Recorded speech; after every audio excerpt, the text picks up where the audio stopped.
স্বাগত নিউজ 24 সংবাদে। আপনাদের সাথে আছি আমরা দুজন, আমি সোহাগ বক্স এবং আমি নাফিসা হক। দেখছিলেন বিআরবি কেবল সংবাদ শিরোনামগুলো। এবার বিস্তারিত। আগামী সপ্তাহে নির্বাচনী রোডম্যাপ ঘোষণা হবে বলে জানিয়েছেন নির্বাচন কমিশন সচিব আখতার আহমেদ। নিবন্ধনের জন্য আবেদন করা 22টি রাজনৈতিক দলের মাঠ পর্যায়ের তথ্য যাচাই বাছাই শুরু হচ্ছে বলেও জানিয়েছেন তিনি। আগামী রমজানের আগে 2026 সালের ফেব্রুয়ারি মাসে জাতীয় নির্বাচন অনুষ্ঠানের আয়োজন করেন। 5 আগস্ট রাতে জাতির উদ্দেশ্যে দেয়া ভাষণে প্রধান উপদেষ্টা ঘোষণা করেন, রোজার আগে ফেব্রুয়ারিতেই হবে জাতীয় সংসদ নির্বাচন। একদিন পর ঘোষিত সময়ে সংসদ নির্বাচন আয়োজনের সব প্রস্তুতি সম্পন্ন করতে ইসিতে চিঠি পাঠায় প্রধান উপদেষ্টার কার্যালয়।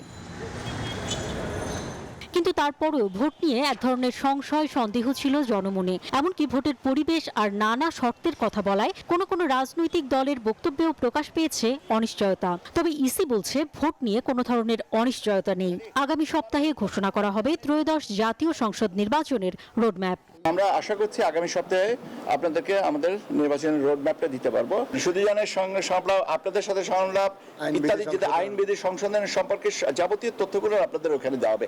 জানান, নিবন্ধনের জন্য 143টি রাজনৈতিক দল আবেদন করেছিল। তার মধ্যে 121টি আবেদন নাকচ করেছে ইসি। এনসিপি সহ বাকি 22টি রাজনৈতিক দলের নিবন্ধনের বিষয়ে মাঠ পর্যায়ের যাচাই বাছাইয়ের কাজ শুরু হবে বলেও জানান তিনি। 22টা যে রাজনৈতিক দলের নিবন্ধন যেটা হয়েছে, যে প্রাথমিকভাবে তাদের ফিল্ডে পাঠাবো আমরা আমাদের তথ্যের জন্য।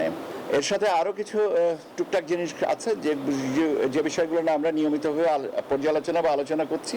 ইসি সচিব জানান, সুষ্ঠু ভোট অনুষ্ঠানে মতামত জানতে খুব শীঘ্রই গণমাধ্যম কর্মীদের সঙ্গে বসবে নির্বাচন কমিশন। প্রবাসী ভোটারের বিষয়ে চূড়ান্ত সিদ্ধান্ত নিতে আরও 2-1 দিন সময় লাগবে বলেও জানান তিনি। অন্তরা বিশ্বাস, নিউজ 24, ঢাকা। জাতীয় নির্বাচন ঘিরে রাজনৈতিক দলগুলোর ব্যস্ততা এখন জোট গঠন নিয়ে। ভোটের অঙ্ক মেলাতে তারা ছুটছেন শরিকদের মন জয় করতে। যুগপৎ আন্দোলনে থাকাদের নিয়ে জোটবদ্ধভাবে ভোট করতে চায় বিএনপি। তবে সেই প্ল্যাটফর্মে থাকছে না জামায়াত। লড়তে চায় ইসলামপন্থী কয়েকটি দলকে সঙ্গে নিয়ে। আর অন্যদিকে জোট নিয়ে আরও অপেক্ষা করতে চায় নতুন রাজনৈতিক দল এনসিপি। সাইফুল ইসলামের বিশেষ রিপোর্ট। ভোট এলেই বাড়তে থাকে জোটের রাজনীতি। দলের প্রতিটি পরিকল্পনা পদক্ষেপে থাকে নানা সমীকরণ। জয় পরাজয়ের হিসাব নিকেশের পাশাপাশি থাকে ঐক্যবদ্ধ হয়ে পথ চলার অঙ্গীকার।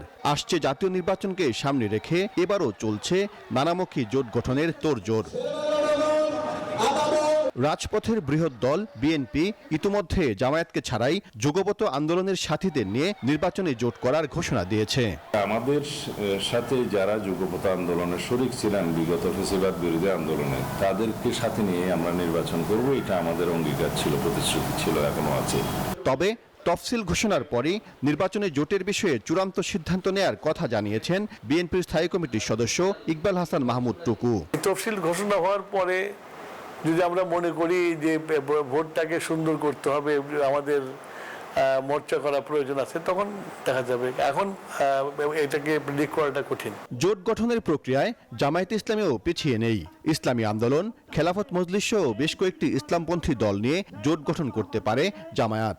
যেহেতু নির্বাচন এখন মোটামুটি সুস্পষ্ট হয়ে গেছে, প্রাথমিক পর্যায়ে যতটুকু আলোচনা হয়েছে, আমার ধারণা যে নির্বাচনের আগে এই সব দলের সাথে আমাদের একটি আন্ডারস্ট্যান্ডিং হবে। সেটা কিভাবে হবে এটা এখনই কনফার্ম হয় নাই যে এটা জোট হবে না এটার কোনো নির্দিষ্ট কোনো আকার আকৃতি পাবে, অথবা হতে পারে যে এটা একটা আন্ডারস্ট্যান্ডিংয়ের ভিতরে হবে যে আমরা একটা আসনে হয়তো একটি দলের এখানে নমিনি থাকবেন, আমরা সবাই তাকে সাপোর্ট করব। এখনো নিবন্ধন না পেলেও নানা কারণে আলোচিত সমালোচিত রাজনীতির দল এনসিপি আগামী নির্বাচনে জোট গঠন করতে পারে। তবে কোন দলের সঙ্গে জোট গঠন করা হবে এখনো চূড়ান্ত সিদ্ধান্ত নেয়নি এনসিপি।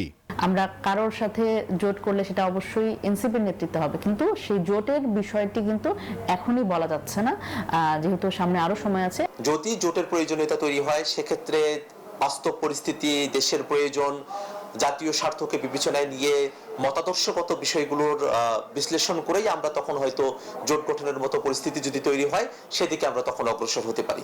নির্বাচনে জোট নিয়ে নিজেদের মধ্যে ভিন্ন অবস্থান থাকলেও যে কোনো মূল্যে আগামী নির্বাচন সুষ্ঠু ও গ্রহণযোগ্য দেখতে চায় বিএনপি, এনসিপি ও জামায়াতে ইসলামী। সাইফুল ইসলাম, নিউজ 24, ঢাকা। সিলেটের জনপ্রিয় পর্যটন কেন্দ্র ভোলাগঞ্জে ফিরল 52,000 ঘনফুট লুটের পাথর। প্রশাসন বলছে এই অভিযান অব্যাহত থাকবে। এদিকে সাদা পাথর চুরির ঘটনায় এ পর্যন্ত একজনকে গ্রেপ্তার করতে পেরেছে পুলিশ। মেহেদী হাসান সুমনের তোলা ছবিতে রিশাদ হাসানের রিপোর্টে দেখুন বিস্তারিত। দেখে মনে হতে পারে নদীগর্ভে বিলীন হয়ে যাওয়া কোনো এক জায়গা, অথচ এটি দেশের অন্যতম পর্যটন স্পট ভোলাগঞ্জ সাদা পাথর। সম্প্রতি যেখানে পাথরের দেখা মিলেছে নামমাত্র, অথচ জীববৈচিত্র্য রক্ষা ও আকস্মিকভাবে উজান থেকে নেমে আসা ঢল প্রতিরোধী এই সাদা পাথর ছিল প্রকৃতির অনন্য এক দান, যার প্রায় সবটাই লুটে নিয়ে গেছে দুর্বৃত্তরা। এমন ঘটনার পর টনক নড়ে সিলেট জেলা প্রশাসনের। শুরু হয় যৌথ অভিযান। জেলা প্রশাসনের তথ্য মতে অভিযানে শতাধিক ট্রাকে উদ্ধার করা হয় 52,000 ঘনফুট পাথর। বাংলাদেশ সেনাবাহিনী আছে, বাংলাদেশ পুলিশ আছে, র্যাবও থাকেন, বিজিবি সব যারা আছেন তারা আমরা একসাথেই আমরা কাজ করতেছি। রাত থেকে শুরু হয়েছে, এটা বলা হচ্ছে যে এটা চলমান থাকবে যতক্ষণ পর্যন্ত প্রশাসন মনে করবে যে এটা চলা দরকার, ততক্ষণ পর্যন্ত চেকপোস্ট থাকবে। চুরি যাওয়া এইসব পাথরের একাংশের দেখা মেলে ভোলাগঞ্জ থেকে 25 কিলোমিটার দূরে ধোপাগুল নামক স্থানে স্টোন ক্রাশার মিলে। এই পাথর ঢাকা, ফেনী, কুমিল্লা সহ দেশের বিভিন্ন স্থানে পাচারের চেষ্টা চলছিল বলে জানা যায়। পাথরগুলা বুলাগঞ্জ থেকে আনছি, এলজি পাথর, আর বুলাগঞ্জ অন্য অবৈধ পাথর, এর লাগে আর এটা দিয়েছে না। এটা মালিক কাছে গিয়ে ফেনী আমরা ট্রান্সপোর্টের টিপ নেই, যে ঠিকানা দিয়েছে ওই ঠিকানায় আমরা পৌঁছাই দিই। যৌথ অভিযানে উদ্ধার হওয়া পাথরগুলো পুনরায় ফেলা হয় ধলাই নদীতে। পাথর উদ্ধারে অভিযান অব্যাহত থাকবে বলে জানান সিলেটের জেলা প্রশাসক। এই যে কার্যক্রমটা আমাদের এটা একটা চলমান প্রক্রিয়া, আমরা বিগত সময় থেকে এটা করে আসছি, এটা বিভিন্ন সময়ে বিভিন্নভাবে আমরা করে আসছি। বিগত সময়ে আমরা চেকপোস্ট স্থাপন সহ বিভিন্ন প্রক্রিয়া অবলম্বন করেছিলাম, এগুলো ফলপ্রসূ নিয়ে হয়েছে এবং আমরা আশা করি যে আমাদের এখনো যে উদ্যোগ সেটা ফলপ্রসূ হবে। এছাড়া এই ঘটনায় পূর্ব ইসলামপুর ইউনিয়ন পরিষদের চেয়ারম্যানকে আটক করেছে পুলিশ। ভোলাগঞ্জের প্রবেশ মুখে লেখা ছিল পাহাড়, নদী, পাথরের রাজ্যে স্বাগতম। সেই ভোলাগঞ্জেই নেই সেই সাদা পাথর। যদিও কর্তৃপক্ষ উদ্ধার অভিযান পরিচালনা করছে, তবে প্রশ্ন হলো ঠিক কতটা উদ্ধার হবে ভোলাগঞ্জের কাঙ্ক্ষিত সাদা পাথর। রিশাদ হাসান, নিউজ 24, সিলেট। সিলেটে সাদা পাথর লুটের ঘটনায় জড়িতদের তালিকা চাইলেন হাইকোর্ট, আর একই সঙ্গে সব পাথর 7 দিনের মধ্যে আগের জায়গায় ফেরানোর নির্দেশও দেন আদালত। দর্শক, শুনানি শেষে এসব কথাই জানান রিটকারী আইনজীবী। 15 দিনের ভিতরে একটা রিপোর্ট দিবেন এবং এই ইনকোয়ারি রিপোর্টের ভিত্তিতে যারা যারা জড়িত, আমরা বলেছি সেখানে যারা জড়িত আছেন রেসপন্সিবল অথরিটি অ্যান্ড পারসন, যদি গভর্নমেন্টের কোনো সংস্থার কোনো ব্যর্থতা থেকে থাকে তারা জড়িত থাকেন, এবং যদি কোনো ব্যক্তি জড়িত থাকেন তাদের বিরুদ্ধে লিগ্যাল অ্যাকশন নেওয়ার জন্য, এবং সেখানে গভর্নমেন্টের কি পরিমাণ ফিনান্সিয়াল এবং পরিবেশগত ক্ষতি হয়েছে সেটার একটা রিপোর্ট দেওয়ার জন্য। এবার ডাকসু নির্বাচনে সম্ভাব্য প্রার্থীদের বেশিরভাগই স্বতন্ত্র। বিভিন্ন ছাত্র সংগঠনের প্রার্থীরাও মাঠে সরব, আর 3 দিনে মনোনয়নপত্র কিনেছেন 42 জন। এদিকে নানান সমালোচনা থাকলেও হল কমিটি বহাল রাখার কথা জানাচ্ছে ছাত্রদল, আর ছাত্র শিবির বলছে ডাকসু নির্বাচনে সব ধর্মের শিক্ষার্থী তাদের প্রার্থী হবেন। কেন্দ্রীয় ছাত্র সংসদ ও হল সংসদ নির্বাচন ঘিরে ঢাকা বিশ্ববিদ্যালয়ে উৎসবমুখর পরিবেশ। এবার স্বতন্ত্র হিসেবেই বেশি শিক্ষার্থী ভোটে দাঁড়াতে চান। তুলে ধরছেন শিক্ষার্থীদের অধিকার আদায় ও সার্বিক উন্নয়নের পরিকল্পনা। ছাত্র সংগঠনগুলো মাঠে সরব। আমার কমিটমেন্ট হচ্ছে খুবই সিম্পল, আমি হচ্ছে শিক্ষার্থীদের নিয়ে কাজ করতে চাই। ইমার্জেন্সি মেডিসিনের যে প্রয়োজনীয়তা সেই বিষয়টা হচ্ছে আমি দেখতে চাই। আমার গোল হচ্ছে যে আমাদের শিক্ষার্থীদের আমি সবাইকে নিয়ে এগোতে চাই। এইবার নির্বাচিত ডাকসু শিক্ষার্থীদের স্বার্থের পক্ষে কাজ করবে। আবাসন, খাদ্য, পরিবহন, চিকিৎসা, লাইব্রেরি বা ক্লাসরুম, এই বিষয়গুলো নিয়ে আমরা কাজ করব। গবেষণা খাত, এই বিষয়গুলো নিয়ে আমরা কাজ করতে চাই। বৃহস্পতিবার ঢাবি উপাচার্যের সঙ্গে দেখা করেন ছাত্রদল নেতারা।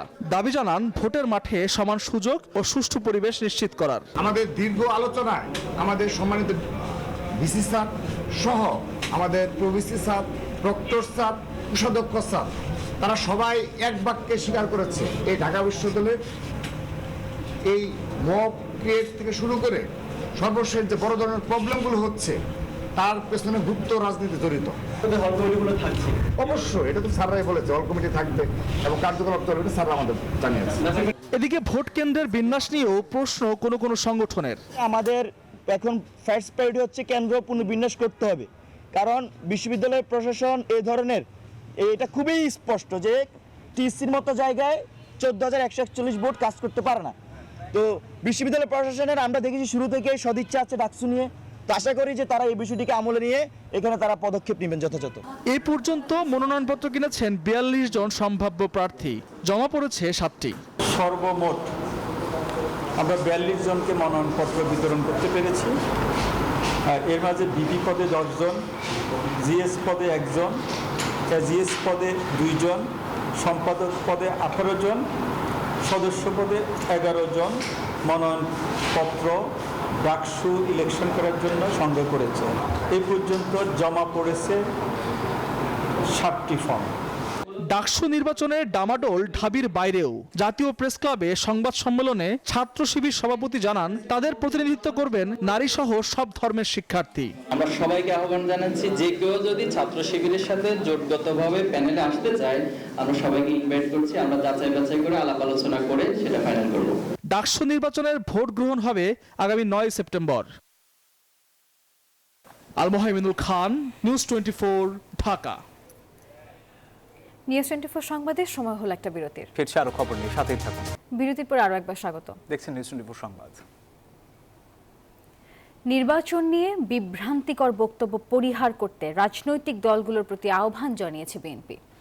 আর যারা নির্বাচন বানচালের চেষ্টা করবে, জাতীয় রাজনীতি থেকে তারা মাইনাস হয়ে যাবে বলে মন্তব্য করেছেন দলটির স্থায়ী কমিটির সদস্য সালাউদ্দিন আহমেদ। সংখ্যা দেখি না, যারা আগামী নির্বাচনকে বয়কট করার চেষ্টা করবে ডাইরেক্টলি অর ইনডাইরেক্টলি, তারা জাতীয় রাজনীতি থেকে মাইনাস হয়ে যাবে। বাংলাদেশের মানুষ দীর্ঘ 16-17 বছর সংগ্রাম করেছে, রক্ত দিয়েছে, জীবন দিয়েছে তাদের অধিকার ফিরে পাওয়ার জন্য। তার মধ্যে 1 নম্বরের অধিকার ছিল তারা যাতে ভোটের অধিকারটা ফিরে পায়। শেখ হাসিনার ছেলে সজীব ওয়াজেদ জয়ের যুক্তরাষ্ট্রে 2টি বাড়ি সহ 60 কোটি টাকার বেশি অবৈধ সম্পদের প্রমাণ পেয়েছে দুদক।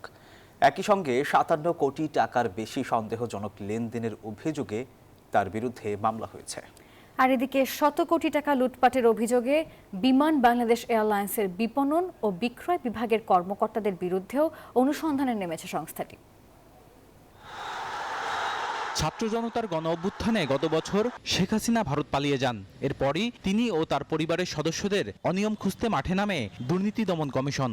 শেখ হাসিনার পর আপনাদের কি হবে সেটা আমারও চিন্তার বিষয় না, আমার পরিবারের আর চিন্তার বিষয় না। সেই ধারাবাহিকতায় শেখ হাসিনা পুত্র সজীব ওয়াজেদ জয় রাজধানীর পূর্বাচলে প্লট দুর্নীতির মামলায় ফেঁসে যান।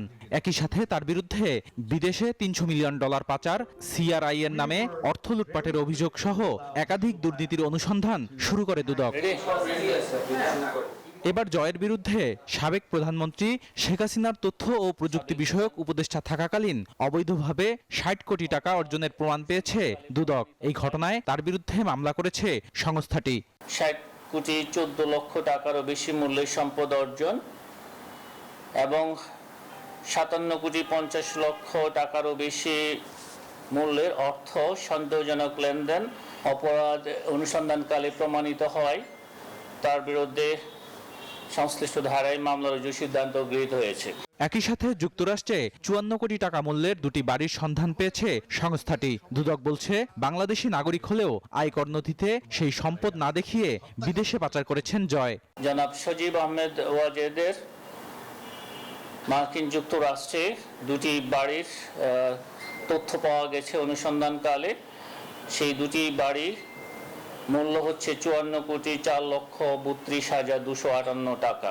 এদিকে 2019 সালে ভুয়া টিকিট বুকিং এবং সেই বুকিং বাতিল করে 4টি গ্লোবাল ডিস্ট্রিবিউশন সিস্টেম কোম্পানি বিমান বাংলাদেশ এয়ারলাইন্সের কাছ থেকে 100 কোটি টাকা হাতিয়ে নেওয়ার অভিযোগে অনুসন্ধান শুরু করেছে দুদক।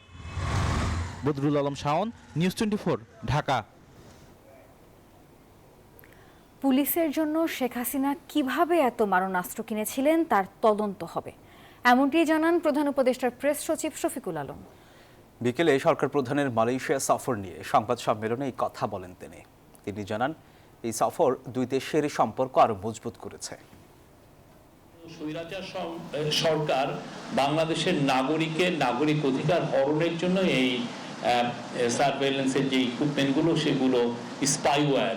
আপনারা আরেকটা রিপোর্ট দেখেছেন যে পুলিশের জন্য কিভাবে মারণাস্ত্র কেনা হয়েছিল, সেটা নিয়েও ইনভেস্টিগেশন হচ্ছে, কিভাবে এই মারণাস্ত্র প্রকিউরমেন্ট করা হয় এবং কিভাবে এটা ইউজ হয়। নিউজ 24 সংবাদের সময় হলো আরও একটা বিরতির। সঙ্গেই থাকুন। স্বাগত আর একবার। দেখছি নিউজ 24 সংবাদ। বৃষ্টি আর উজানের ঢলে লালমনিরহাটে তিস্তার পানি বিপদ সীমার উপরে। এদিকে রাজশাহী ও চাঁপাইনবাবগঞ্জে গত 3 দিন ধরে ফুঁসছে পদ্মা। কুষ্টিয়াতেও বাড়ছে পদ্মার পানি। সব জেলাতেই প্লাবিত নিম্নাঞ্চল, পানিবন্দী হাজারো পরিবার।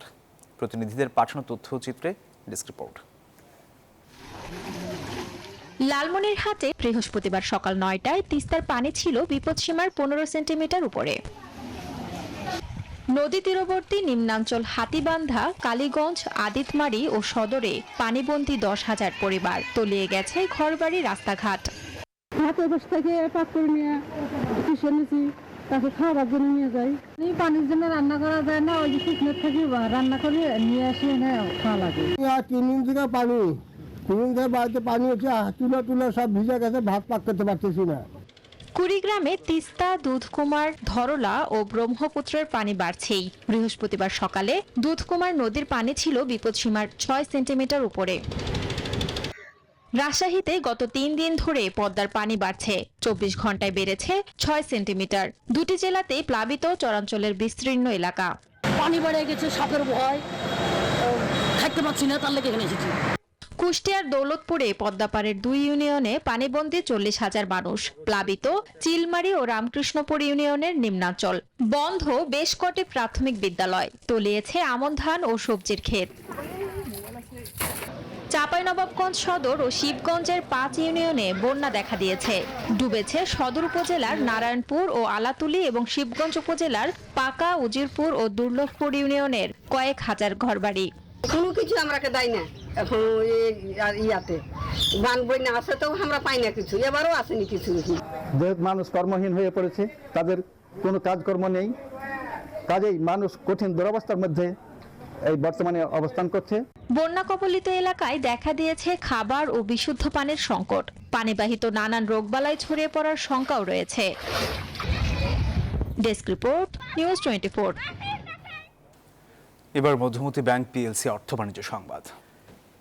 রুচি সস অ্যান্ড কেচাপের ব্র্যান্ড অ্যাম্বাসেডর হলেন জনপ্রিয় তারকা সিয়াম আহমেদ। দেশের অন্যতম প্রধান খাদ্য ও পানীয় প্রস্তুতকারী প্রতিষ্ঠান square food and beverage limited ব্র্যান্ডটির সাথে সম্প্রতি রাজধানীতে প্রতিষ্ঠানটির কর্পোরেট অফিসে আনুষ্ঠানিকভাবে চুক্তিবদ্ধ হয়েছেন সিয়াম। চুক্তি স্বাক্ষর অনুষ্ঠানে উপস্থিত ছিলেন স্কয়ার ফুড অ্যান্ড বেভারেজ লিমিটেডের চিফ অপারেটিং সহ অন্যরা।